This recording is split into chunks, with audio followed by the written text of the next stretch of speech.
Olá, para você que nos acompanha, está no ar mais uma entrevista do Repórter MP. A convidada de hoje é a delegada Mariel Antonini, ela que é coordenadora de enfrentamento à violência contra a mulher e vulneráveis da Polícia Civil de Mato Grosso. Delegada, seja muito bem-vinda ao Repórter MP, é um prazer te receber aqui com a gente. Obrigada, a satisfação é nossa. Doutora, como a senhora tem propriedade nesse assunto, porque está aí à frente, né, no enfrentamento à violência contra a mulher, a gente escuta muito hoje em dia a questão do assédio sexual e da importunação sexual. Às vezes a gente até pensa que é a mesma coisa, não sabe como diferenciar.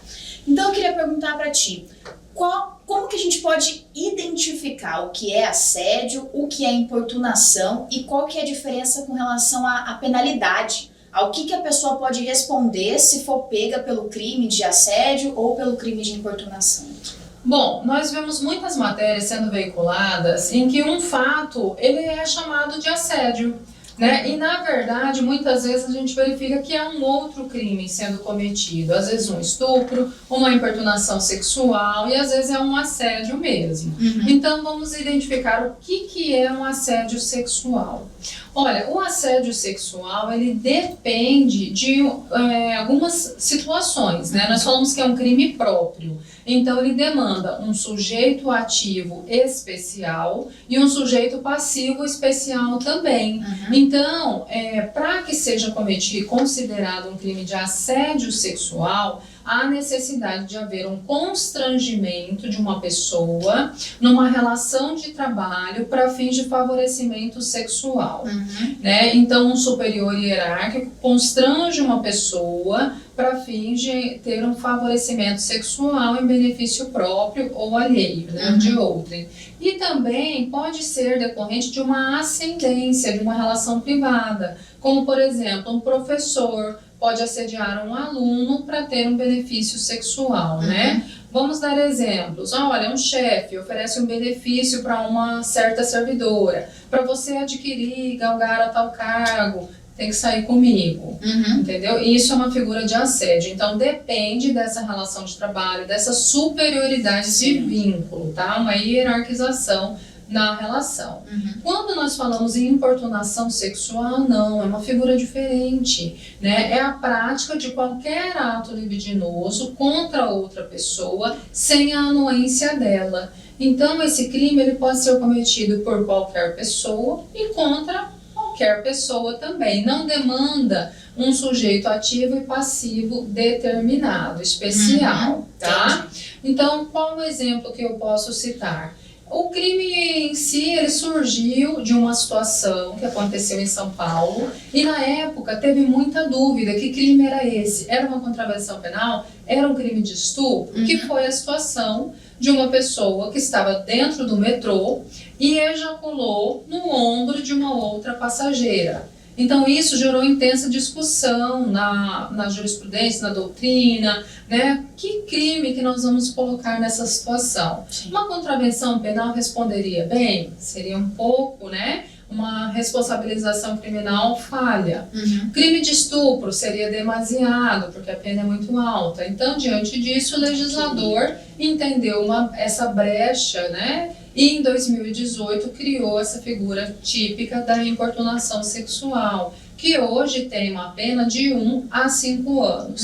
E o assédio sexual de 1 a 2 anos. Sim, são próximos ali. Doutora, até queria aproveitar, a gente citou essa situação do metrô, tá até entre uma das perguntas aqui que a gente preparou. É muito comum a gente ver esses casos, às vezes, que a gente chama de assédio, mas agora a gente tem a explicação correta aqui, porque não tem relação de superioridade, mas é comum ver, às vezes, mulheres relatando que foram, usando a palavra esdrúxula, encoxadas dentro de um transporte coletivo, ou então sentiram-se ameaçadas, uma mão boba passando em alguma região, e até casos mais severos, assim, horrendos, que nem esse, de ejaculação e tudo mais. Nesse caso, o que a mulher pode fazer naquele momento? Para onde ela deve correr? Qual que é a primeira ação? Porque na hora a gente fica muito impactada. Então, às vezes, até não tem reação. Não é que a gente achou normal ou achou comum, mas fica sem reação porque acha um absurdo o que aconteceu. que é o primeiro passo que a gente tem que fazer numa situação como essa? Tem que recorrer para onde? A gente tem que segurar aquele assediador, aquele importunador dentro do ônibus para ele ser encaminhado para a delegacia? O que é feito? Muito importante falar sobre isso. Bom, então os atos de importunação sexual são esses atos que são cometidos sem anuência da vítima, Sim. tá? Atos libidinosos. Então, como você citou, encoxar uma pessoa, friccionar as partes íntimas ali, tá aquele tumulto, é uma fila. Isso acontece, gente, muito no dia a dia. Sim. E também nós estamos chegando perto do carnaval. É um tema que a gente tem que ter atenção, abordar, porque agora vamos viver momentos de grandes aglomerações. Então, nesses momentos, estão na fila, tem aquela pessoa maldosa que de forma libidinosa já começa a friccionar parte íntima na pessoa que está na frente. Isso pode ser considerado uma importunação sexual. Passar a mão, levantar a veste da outra pessoa para olhar por baixo da roupa, tudo isso. Ejacular em direção à pessoa, atingi-la, tudo isso pode ser considerado importunação sexual. Tá sentado no ônibus, alguém vem e passa a mão na perna, começa com esse tipo de conduta. Então, o que fazer? Né? A gente sabe que é uma situação muito constrangedora, sim, que a princípio ela gera medo, gera um sentimento de constrangimento muito grande, e às vezes o que a gente quer é unicamente que a conduta cesse, né, para poder sair daquela situação, se desvencilhar daquilo. Mas nesse momento é importante chamar atenção, grita, pede ajuda, realmente, para que as pessoas que estão ao entorno ajudem, né, para que seja chamada a polícia. As pessoas que estão no entorno geralmente ajudam, contém a pessoa ali até a chegada da polícia, e é o momento em que se faz a identificação e a lavratura de um auto de prisão em flagrante. Então, o ideal é, se a pessoa tiver condições, conduzir para isso, né? Para que haja uma lavratura de um auto de prisão em flagrante. Por quê? Porque tem a identificação imediata da pessoa. Não sendo possível, no primeiro momento já faça a denúncia.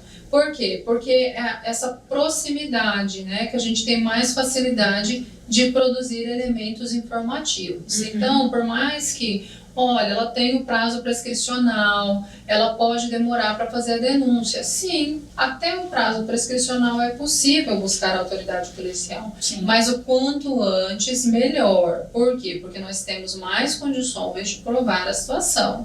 E se tratando do crime de assédio, a mesma coisa, né? É importante ir buscando elementos para comprovar essa situação. A gente sabe o tanto que é difícil comprovar uma violência sexual. Mas, se ainda assim houver uma troca de mensagem, um WhatsApp, um áudio, mesmo que seja de visualização única, tentar captar isso daí, né? Outra coisa, conversar com os colegas de trabalho, né? Para que todos percebam que aquela situação está acontecendo e sejam testemunhas. Verificar se no local tem gravação de imagens, buscar essas imagens ou informar a autoridade policial para que a gente possa oficiar e requisitar o fornecimento dessas imagens e visualizar, buscar a comprovação da situação. Sim. Porque às vezes o chefe chega, pega na cintura, passa a mão na perna, faz uma conversinha no ouvido, né?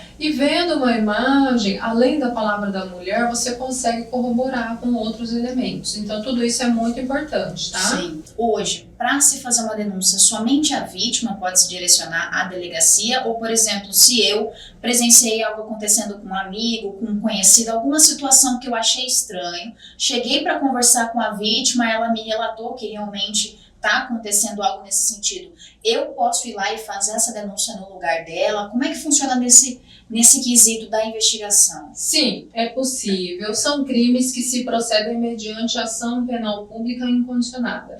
O que significa isso? Significa que qualquer pessoa pode dar ensejo à denúncia. Não depende da representação da vítima, não depende da vontade da vítima, tá? Então, às vezes eu quero fazer uma denúncia, mas não quero me identificar. É possível? É possível.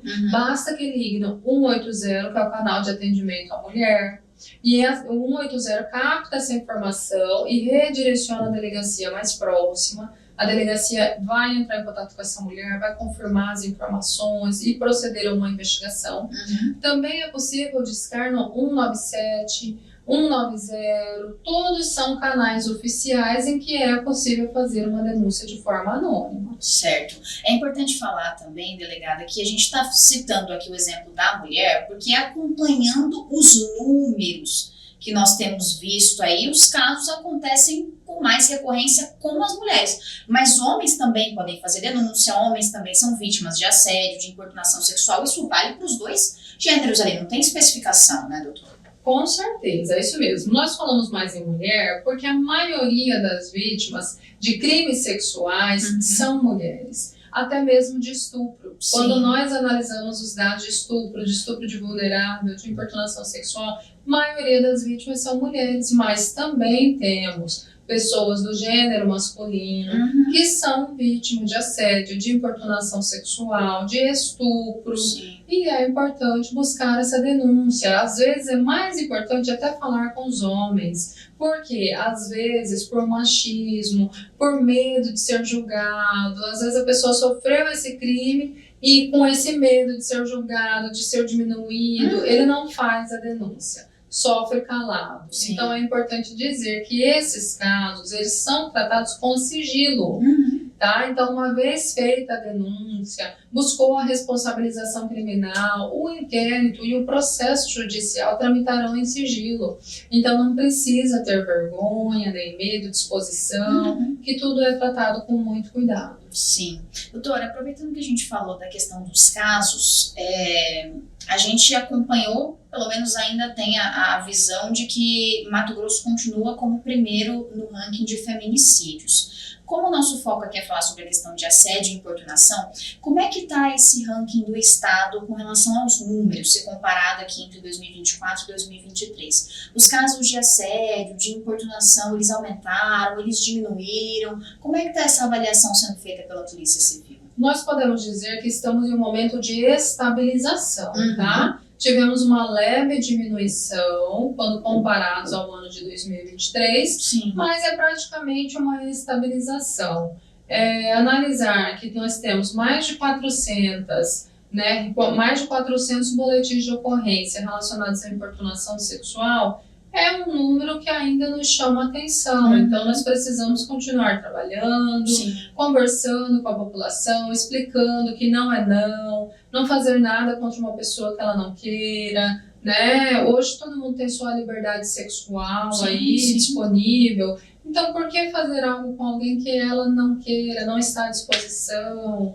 Chegaremos agora ao carnaval, essas práticas de puxar alguém para beijar, isso às vezes invasivo e culturalmente vem sendo passado de geração em geração, né? Então a gente tem que tomar cuidado com isso, porque puxar uma pessoa, dar um beijo forçado, pode ser considerado uma importunação sexual. E se for um beijo, naqueles que se chega a introduzir a língua, conteve a pessoa, pode ser considerado até um estupro. Então é preciso aí um cuidado. Não faça com o outro algo que passe do limite. A pessoa tem a sua liberdade sexual, chegue, converse, demonstre o seu interesse. Se a pessoa der um feedback positivo, ok, tá permitido. Agora, se houver qualquer dúvida, havendo qualquer dúvida, é melhor não fazer nada. Porque o crime tá aí há 1 a 5 anos, né? Importunação sexual. Então, às vezes é bom evitar, né? Com certeza. Doutora, a gente está falando sobre casos aqui especificamente com pessoas desconhecidas, né? Citando o transporte coletivo, situações no trabalho também, mas dentro de relacionamentos, namoros, noivados, casamentos, eu imagino que esses casos também aconteçam. Nessa situação, tanto para o homem quanto para a mulher. Às vezes, dentro de um relacionamento, a gente se submete a algumas coisas porque pensa, já tô aqui, isso não vai ser considerado crime, ou então, poxa, já tô nesse relacionamento, por que não fazer o que ele ou ela quer que eu faça? Isso também pode ser considerado crime, doutora, não pode? Se você está sendo submetido a alguma situação que você não quer, mesmo dentro de um relacionamento, isso também tem um andamento criminal, né? Com certeza, né? Isso vem de uma questão histórica. Antigamente, a mulher casava e ela era obrigada a fazer tudo o que o marido quisesse, né? E então, por conta disso, por muitos anos, a mulher viveu nessa situação de subordinação, inclusive sexual. Então, o corpo da mulher, ele estava ali à disposição do homem. Isso mudou já há muito tempo. Sim. Então, nós temos que ter essa consciência, né, de não fazer o que a outra pessoa não quer. E essa questão, ela tem que estar bem clara para toda a sociedade. Não é porque uma mulher é casada ou ela está num relacionamento, a mesma coisa vale para o homem, tá? Não é porque um homem é casado, que ele está num relacionamento, que eles são obrigados a fazer tudo o que o outro quer, sem um diálogo, sem uma conversa, sem externar posição, né? Isso, sem externar realmente a sua vontade, entendeu? Por quê? Porque pode configurar um crime. Então, se durante uma relação sexual, por exemplo, está ali no meio da relação, está se usando preservativo, a pessoa vem e tira o preservativo sem comunicar ao outro, pode ser considerado um crime de violação sexual mediante fraude. Se um parceiro, a parceira, vou dar um exemplo, está ali dormindo, vem o parceiro e ejacula na direção dela, pode ser considerado importunação sexual. Tem tudo isso. Se a pessoa está ali dormindo, vem o outro e obriga a ter uma prática sexual, né? Pode ser considerado estupro. Então, não é porque a pessoa é casada ou tem um relacionamento que se pode fazer qualquer coisa com ela. Tá? Tem um limite, nós falamos da dignidade sexual da pessoa, nós temos que respeitar os limites impostos e tomar muito cuidado também para situações de pessoas que estão com a capacidade limitada por algum motivo, né? Por quê? Porque pode se responder inclusive por estupro de vulnerável. Vamos supor alguém que tem o costume, o hábito, por uma determinação médica, de tomar um medicamento para dormir. Vem o parceiro e comete um ato sexual com essa pessoa que está dopada. É considerado um estupro de vulnerável. Né? E assim, parece bobagem falar sobre isso, que isso não acontece mais, mas acontece muito. Nós estamos vendo casos aí acontecendo em consultório de dentista, em consultórios médicos, e acontece também dentro de casa. Né? Então nós temos que lembrar que nem tudo que a gente quer é permitido. Exato, e é o que a senhora falou também, não é porque está dentro de um relacionamento que você se tornou propriedade de alguém, você continua tendo a sua liberdade, a sua vida, ultrapassou os limites legais, tem que procurar ajuda, procurar um auxílio da polícia.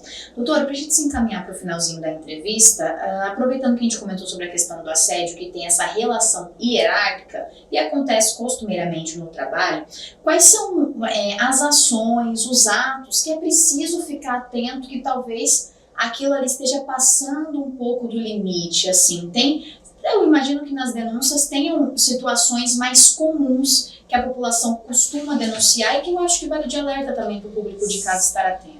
Tem que ter o constrangimento de um subordinado, né, dentro dessa relação hierárquica de trabalho, para fins de um benefício sexual. Então, olha, um constrangimento, eu vou te oferecer algum benefício de ascensão na carreira, de ascensão dentro da empresa ou da instituição que trabalha, mas se você te satisfizer algum desejo sexual da pessoa que está cometendo o crime. Então é necessário essa configuração para que a gente possa considerar um crime de assédio, tá? Entendido. Por último, doutora, com relação toda mulher, vou citar o caso que é mais fácil, toda mulher já deve ter enfrentado isso ao passar na rua, ao atravessar uma avenida, em algum lugar. Com relação a cantadas nas ruas, a alguém mandar um beijo. Eu tô citando pessoa desconhecida, né? Porque se a gente citar pessoas conhecidas, vai do nível de intimidade e amizade de cada um. Mas um desconhecido, seja homem ou mulher, tá passando na rua, recebe uma cantada, recebe um jogo de beijo, algo nesse sentido. Isso pode ser configurado crime. Quem cometeu essa atitude pode ser preso, pode ser multado por essa ação, doutora? Essa questão da cantada depende muito da situação. Então, a minha resposta é: cantada é crime? Depende. Certo. Tá? Se a cantada for o início de uma paquera, de um flerte, e for cometida assim de uma forma natural, a pessoa recebeu bem, tá tudo certo, ok, tá dentro ali desse momento de flerte, tudo certo. ou às vezes a pessoa não recebeu bem, não correspondeu, mas também a pessoa que fez a cantada não evoluiu, tudo certo também, isso é normal. Agora, uma cantada que ela já parte assim para uma ofensa, aí ela já pode ser considerada um outro crime, que nós não estamos falando de importunação sexual, nós estamos falando de uma injúria, por exemplo.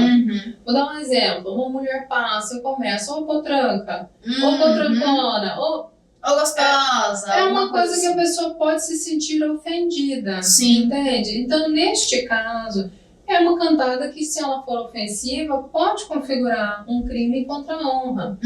Outra coisa, às vezes a pessoa dá uma cantada e a outra parte não corresponde. Sim. E aí essa pessoa começa a insistir, começa a virar uma perseguição sobre a vítima e começa, inclusive, a limitar o direito de ir e vir dessa vítima, porque ela já não quer mais passar nessa rua, ela já não quer mais sair com tal roupa, porque ela está se sentindo invadida. Porque toda vez que ela passa naquele local, ela recebe aquela cantada e aquilo está se passando já a ser uma perseguição. Então nós podemos falar em crime de perseguição. Por isso que eu falei, cantada depende. Nós temos que analisar caso a caso. Pode ser que seja um flerte, como pode ser que se configure, né, uma ofensa à honra, e se passar mais ainda, cercear direito de liberdade, né, ofender mesmo a pessoa, perseguir, limitar o direito de ir e vir, nós podemos até visualizar um crime de perseguição. Caramba, doutora. E assim, esses crimes, qual que costuma ser a penalidade para eles, assim, prisão, multa? Injúria é um crime que só procede mediante ação penal privada. Então, a vítima ela tem que manifestar o desejo que o autor responda criminalmente. Em regra, é um crime de menor potencial ofensivo. Sim. Então, a pessoa pode ser conduzida à delegacia, mas ele vai responder a um termo circunstanciado de ocorrência. Então, o TCO, chegando lá, ele vai ser advertido, vai assinar um termo de compromisso, de comparecer ao juizado e será liberado. Sim. Crime de perseguição, ele procede mediante ação penal condicionada, depende da vontade da vítima também, né? E ele é um crime que também a vítima vai ter que representar criminalmente, registrar a ocorrência, e ele é um crime habitual, não basta uma única conduta para configurar. Entendi. Então tem que ser alguns atos reiterados para que a gente fale em perseguição. Obrigada pela entrevista, doutora Mariel. Quiser deixar um recado final para o pessoal, fica à vontade. Eu que agradeço, em nome da Polícia Judiciária Civil, estamos sempre à disposição aqui para informar a sociedade. E se tiver alguma vítima sofrendo algum fato delituoso, procure a delegacia de polícia mais próxima e busque ajuda, porque nós temos condições de responsabilizar criminalmente o autor que cometeu um delito. Tem sempre o amparo aí, né? Com Obrigada, certeza. doutora. E assim chegamos ao fim de mais uma entrevista no Repórter MT. Esses e outros conteúdos você confere no site repórtermt.com. Até a próxima!